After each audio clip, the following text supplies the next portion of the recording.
Today, we toured one of the largest penthouses in America. This guy had the craziest watch collection, and I'm talking about John Mayer's, Cartier's, AP's, Pateks, and if that's not enough, he also had the most insane sneaker collection. I'm talking about 1985 original Jordan 1, valued over $20,000. In this video, we're gonna break down who is this crazy character Eddie, what does he do for a living, and how the fuck does he have this vintage Ferrari? You know we stay giving y'all free game? You don't wanna miss this one. What's up, man? How's it going? Good, good. Oh my God. Guys, do you see this? This is your house? This is my house, yeah. 3 years in the making, I've been working on this. So you designed this place from scratch? It was already designed. The person who was here before did a really terrible job. What we did, we came in here, we just tore everything apart and started from scratch. Can you give us a tour of the place? We literally just moved in, so we're still unpacking, but I'll show you the basics. Wow. Look at this kitchen. This is one gigantic piece. It took 7 people to like move it and like just put it together like a puzzle. So this is, normally this is like blocks of tile, but this is all one granite piece. Yeah. And this is custom made, I'm assuming. That's yeah, definitely custom made. What else can you show us? So this is the living room. I wanted a bigger TV, but this was the biggest one they made in this style, the frame TV. But this is really dope. My kids love this. Oh, shit. This is the secret snack area. And then this is the other side. This is the electronics.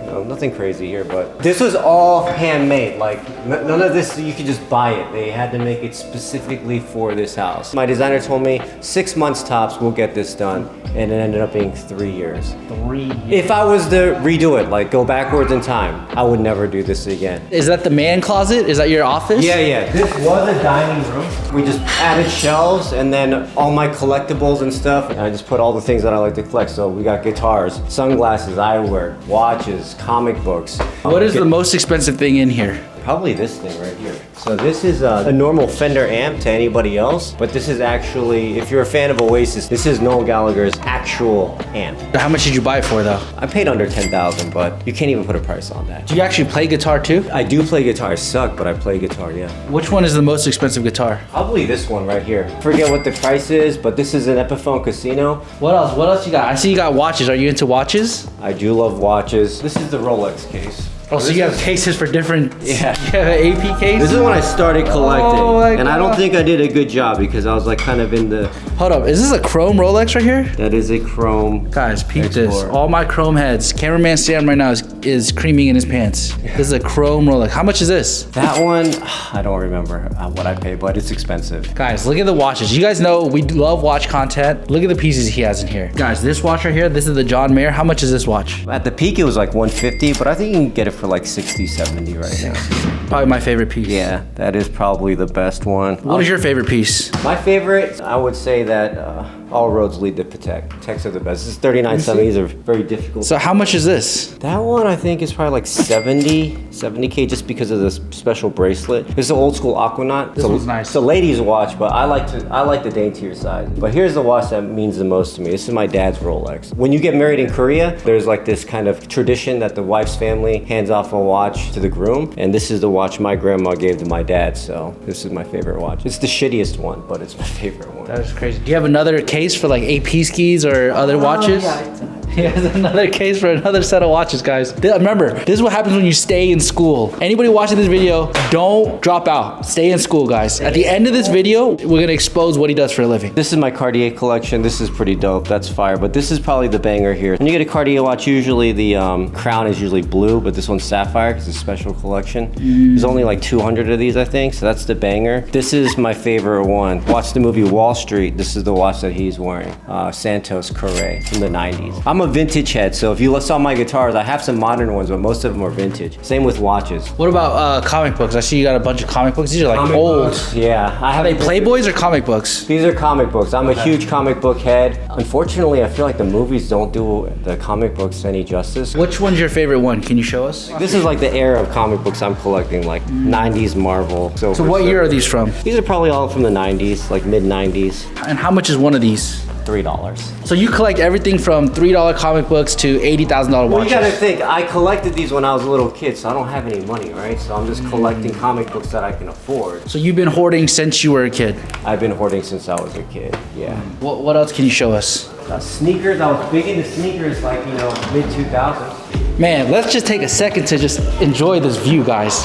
Cameraman, this is amazing. Like, this is where the Illuminati hangs out.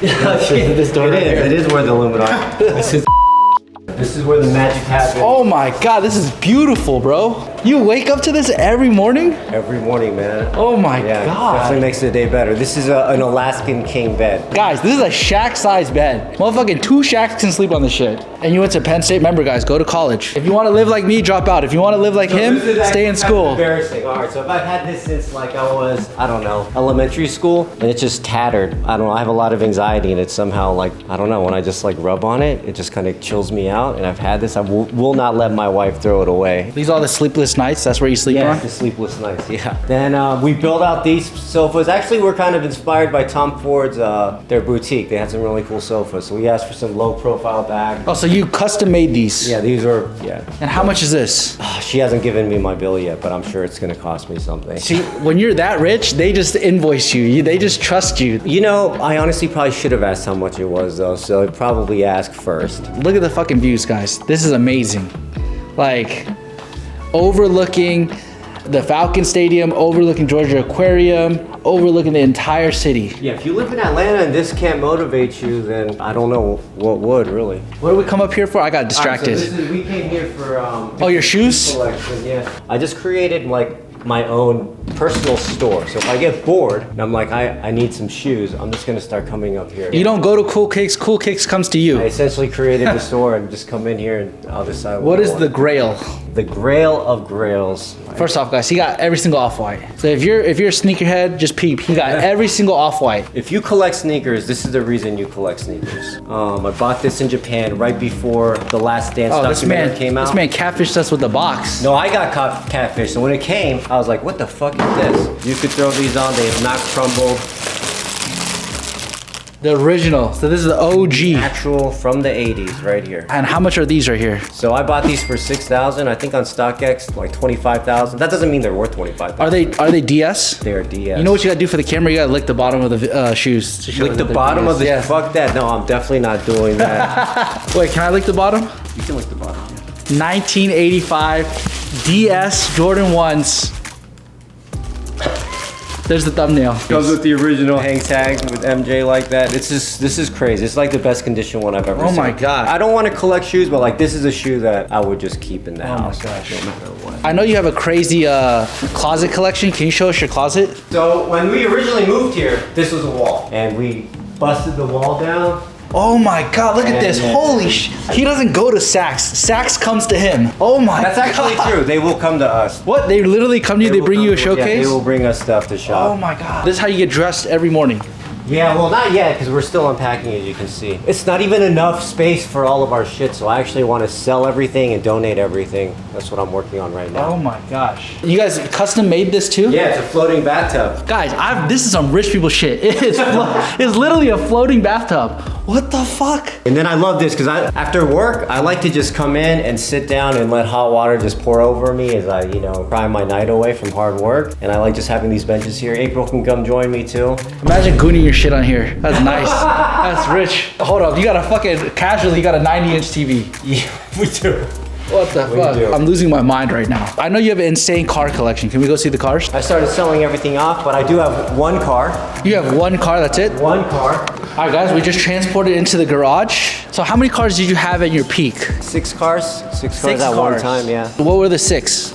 I had a BMW E36 M3, which I sold to my friend. I had an E30 M3, which was like my first vintage like beauty. I had a Porsche 911 997.2, Ferrari 458. I had a Huracan, an SLS Gullwing Mercedes. Shit, man. Just so many cars. I don't remember which ones I all had at the same time, but 6 was the most I've had at once. Just like Taste the Rainbow. He had every color. Maybe like 2 months ago, I had an F8 Tributo and this F355, and I just got to a point where it was like, I never drive. I never drove anywhere. If I just had one car, which one would it be? This is the car that I had in my room, like the poster. Oh my God, so how much is this? Is a vintage Ferrari? This is vintage, 1995, F355. I don't treat it like a beauty queen. Like if I'm gonna drive, I drive the shit out of this car. Here, let me pull it out for you guys.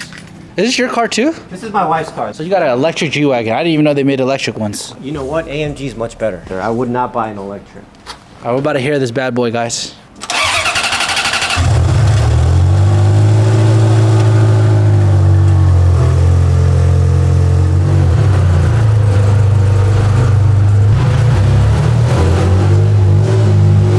car is manual? Manual drive. Oh my God. Famous gated shifter right here. This is kind of why everybody wants an F355. If you get one, you cannot buy an automatic. Like, that would make no sense. This is where all the soul is in a car. You got to get a Manny training. Why is this the one car that you kept? This is the one car that I kept because growing up, like, I was a kid from the 90s and everybody wants a Ferrari in the 90s, and I had a poster of this car in my room like my entire life, and I was like, I want to own this car. All right, welcome to my commute. So this is your commute to work? Yep. So you got a car, but you don't even need a car to go to work? Yeah, that's why I got rid of the collection. Literally, this is his house. This is his office. It's 5-minute walk. 1 minute, it's like 5 steps. Just in case you didn't think this was enough, like, look at this place. This place is also beautiful. Everything about this guy's life is beautiful. The commute is great because I don't have to sacrifice any family time. I eat dinner with my family every single night. I tuck my kids in every night, and then I come back to the office and they don't even know I'm gone. So the ending that everyone's been waiting for, what do you do for a living to afford all of this? I'm an attorney, specifically a personal injury attorney. So this is your office? This is my office. Well, all right, guys. This is a Sunday, guys, so everything's closed, but we're gonna show you what he does for a living. So this is where the magic really happens. This is the thing that's affording everything. This does not seem like an attorney's office. Shout out Full Send. Please, Full Send, can you sponsor this video? If you consume enough Happy Dads and stay in school, you might be able to achieve something like this. For somebody that doesn't understand, what is a personal injury attorney? What I do is I handle car crash cases. My job is to get you compensated for your damages, your injuries, everything that you've been through. I'm an expert. I understand all the nuances. I understand how the insurance companies are gonna try to take advantage of you. And my job is to prevent that from happening. So if I got into a fender bender or somebody hit me or a hit and run, I would call you and you would essentially squeeze the insurance companies to get me the most that I can get. Yeah, I don't know if squeeze is the right word, but what I would do is I present your case in the most favorable light to try to get you as much money as possible with the least amount of resistance as possible. It's like playing baseball, Major League Baseball. If you've got someone like John Smoltz or Randy Johnson throwing heat at you, you could try to take a swing and you may actually be able to hit a ball, but it's very, very unlikely because you're going up against a seasoned professional who knows what they're doing, and you've just got your bat from, I don't know, your high school team. It's not going to be fair. So you want to hire another professional, another expert like myself to go up against these other professionals and make sure that you get what you're supposed to get. If somebody, hits me, rear ends me, what should I expect and what is the insurance company trying to pay me out? I'm going to give you a very lawyer answer. There is no average because everybody's life is wholly unique. Everybody's situation is different. Everybody's injury could be the same, but you might feel it differently. You and I could get the same injury and I might be a bigger pussy and I'm like, this is like pain level 10. And for you, it might just be like, whatever, I'll walk it off and I'll be good. It's the same injury, but the value is going to be different because I'm going to have a different type of therapy for it because I'm a pussy, and you're going to have less value because you've walked it off. So there's no way to really know. We just have to get into each case, take it step by step, see what's going on with your injuries, and then all these other ancillary things surrounding it, like lost wages, pain and suffering. And then we put that all together and then we try to get the best possible deal. Do insurance companies try not to pay at all, or are they just lowballing you? Oh yeah, definitely. They always try not to pay. They go through a liability investigation. They will try to find everything they can to just either say that their driver is not responsible for the accident or say that they're not responsible for providing coverage. That's another reason you want to hire a lawyer, because they can say anything to you. They can make up whatever they want. If you don't have a lawyer, they can tell you something and it may seem very legitimate. Like, oh, okay, maybe this is all I'm going to get. When I go on 85, right, there's fucking a million goddamn billboards for personal injury attorneys, right? What is different about you from everyone else? If you just look at me, I'm not your average lawyer. It's really hard to put into words. When I started my practice, I was like 28 years old. And at that time, there were no other 20-something-year-old lawyers. It was considered crazy to do what I did. I started my practice right out of law school. My professors that I was telling this plan to were like, you can't do that. You shouldn't. You got to work for somebody. Even the dean was like, you're insane. That's never going to work. I highly discourage you from doing it. But I bet on myself and I did not listen to any of those people. And the one person that always had my back, no matter what, was my wife. And when I told her, hey, I want to spend a little bit of savings that we have on starting my own practice, without skipping a beat, she was like, yeah, do it. That's what you need to do. And that is what distinguishes me from other firms, because now I look everywhere. Everyone is starting their practice straight out of law school. There's even younger 20-something-year-olds starting their own practice. I absolutely paved that way. What I will say is, I'm not afraid afraid to figure things out on my own. And that's the type of attorney you're gonna want. You need an attorney that's willing to go fight for you and do whatever it takes to be successful. And that is exactly who I am. All right, guys, if you guys are in a car crash, you have any personal injuries, make sure you guys tap in with my guy, Ken Law. Obviously, he's the best in the game. If he's living like this, the Ferraris, the house, if he has all of this stuff, obviously he's gonna get you the most money that you can get for your case. Last question, if you could go back to the 18-year-old version of yourself, right? You're essentially living the dream of like the 18-year-old you. What's one advice you would give yourself? Spend more time with your family, spend more time with your parents, because I think as a teenager, you kind of, maybe you overlook that relationship and you don't think it's as important. But the one thing I wish I could do is like just be able to pick up the phone, call my dad and ask him for advice. And not having that for, the last, 20 plus years, that lets me know like there's nothing more important than family. I like that. You know what we stay giving y'all? Free game.